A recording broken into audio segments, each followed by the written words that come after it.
Is it possible to be dead while your heart is still beating? Neurobiology tells us that the brain processes social isolation in the same specific region as physical agony, the anterior cingulate cortex. It does not distinguish between a broken bone and a broken bond.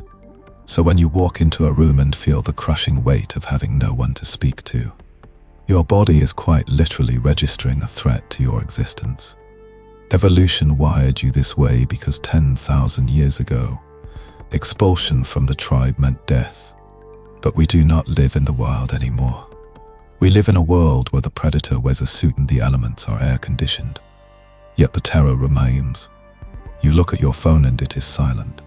You look at your weekend and it is empty. And the question gnaws at the base of your skull. Is there something wrong with me? Am I defective? Am I destined to walk this earth as a ghost? Listen closely, because what I am about to tell you will shatter the glass house of your insecurity. Your solitude is not a disease. It is not a glitch in your social software. It is a filtration system. It is a biological firewall designed to protect a mind that is vibrating at a frequency the herd cannot comprehend. Welcome to the silence. This is the Watchtower. Let us deconstruct the modern myth of friendship. Look around you. Look at the people who claim to have hundreds of friends. Look at the laughter in the bars. Look at the comments on the social feeds. Do you see connection? Or do you see a mutual pact of non-aggression? Most modern friendship is not a bonding of souls. It is a trading of favors. It is a transcational utility. I scratch your ego, you scratch mine. We both pretend we are not terrified of the void. Evolutionary psychologist Dunbar proposed a limit to the number of people with whom one can maintain stable social relationships. This is known as Dunbar's number, roughly 150. But in the age of hyperconnectivity, people try to maintain thousands. The result is shallow, diluted, and meaningless. They are drinking salt water to quench a thirst for intimacy, and they are dying of dehydration. But you try to engage in this and your battery drains.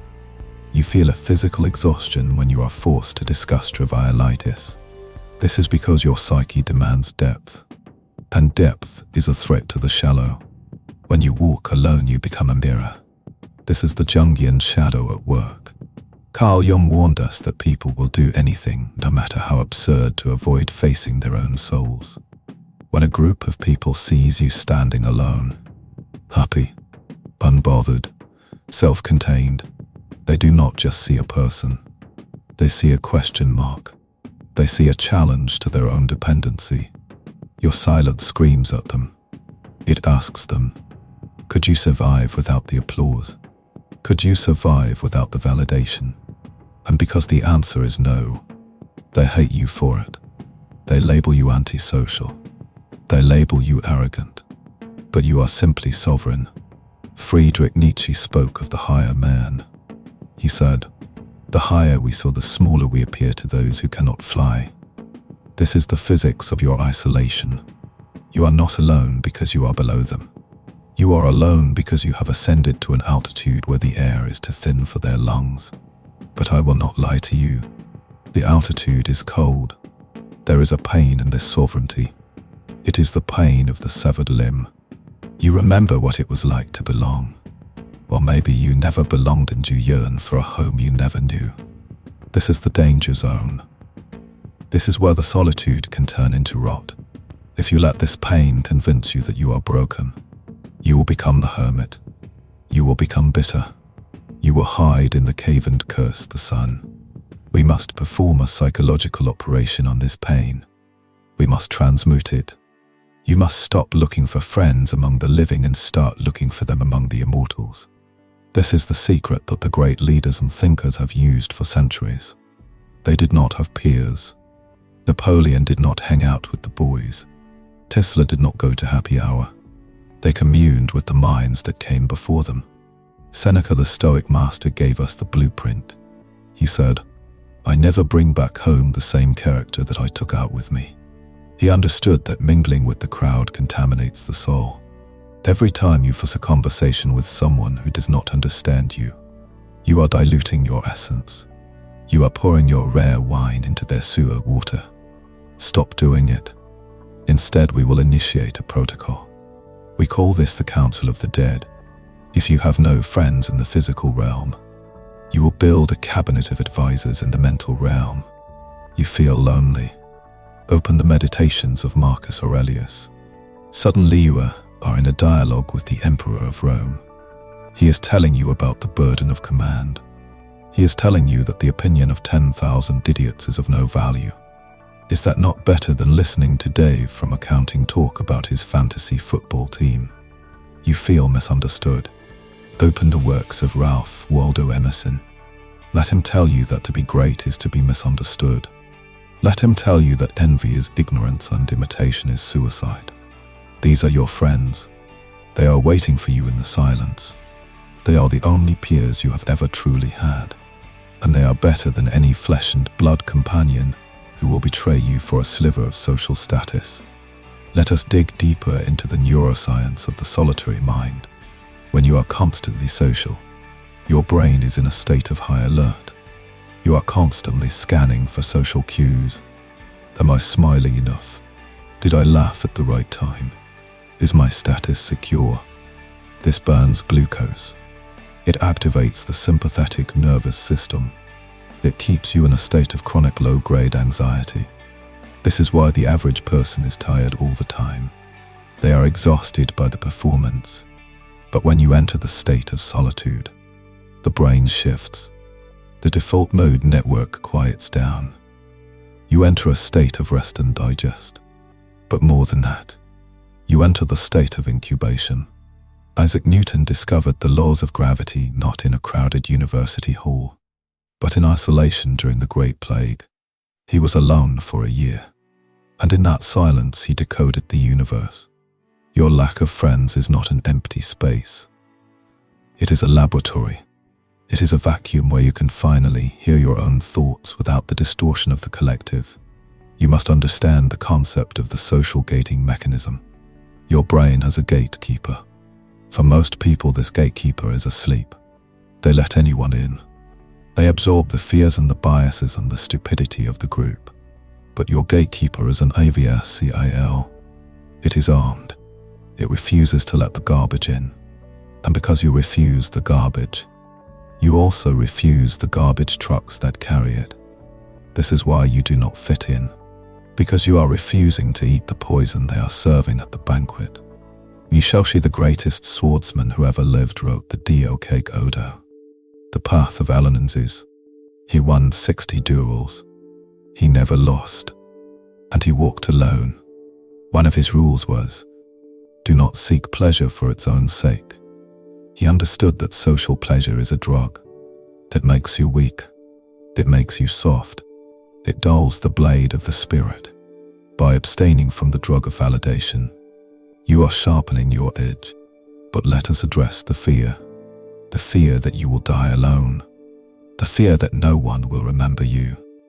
This is the ego talking. This is the biological imperative trying to hijack your higher reasoning. You must crush this voice. You must look it in the eye and tell it that you prefer a death of dignity to a life of pretense.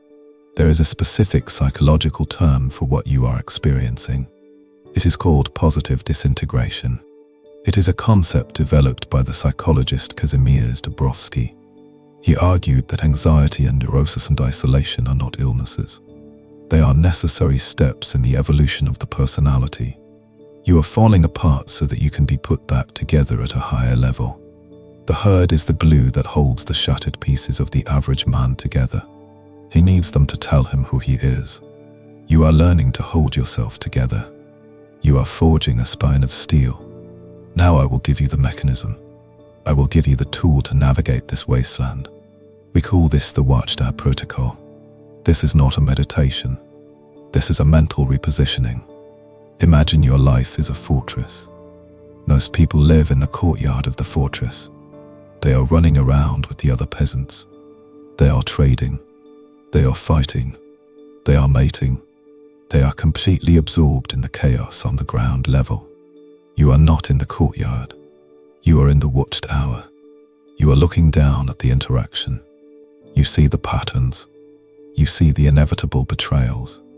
You see the futility of their arguments. When you feel the pang of loneliness, it is usually because you have mentally climbed down from the watchtower and tried to enter the courtyard. You tried to engage, and you are reminded that you do not speak the language of the peasant.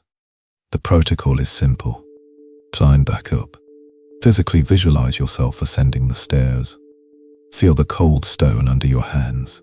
Feel the air getting thinner. Reach the top. Look out over the horizon. From this vantage point, you are not rejected. You are removed. There is a massive difference. Rejection is passive.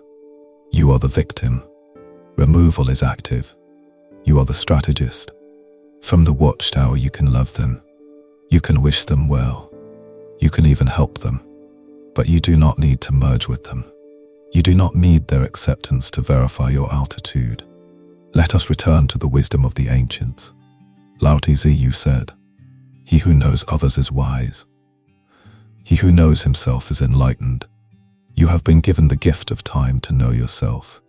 Do not squander it by looking through the window at the party you were not invited to. That party is a funeral. They are burying their potential under layers of small talk and alcohol. You are alive. You are awake. And yes, it is lonely when you are the only one awake in a house full of sleepers. But would you rather be asleep? Would you rather be dreaming their dream? Or would you rather be building your reality? There is a heavy price for this path. I will not sugarcoat it. There will be Friday nights where the silence is deafening. There will be moments where you doubt your sanity. But this is the forging fire. Steel is not forged in a warm bath. It is forged in the fire and the hammer. The silence is the fire. Your will is the hammer. You must learn to become your own best company. If you are bored when you are alone, it means you are boring. Fix that.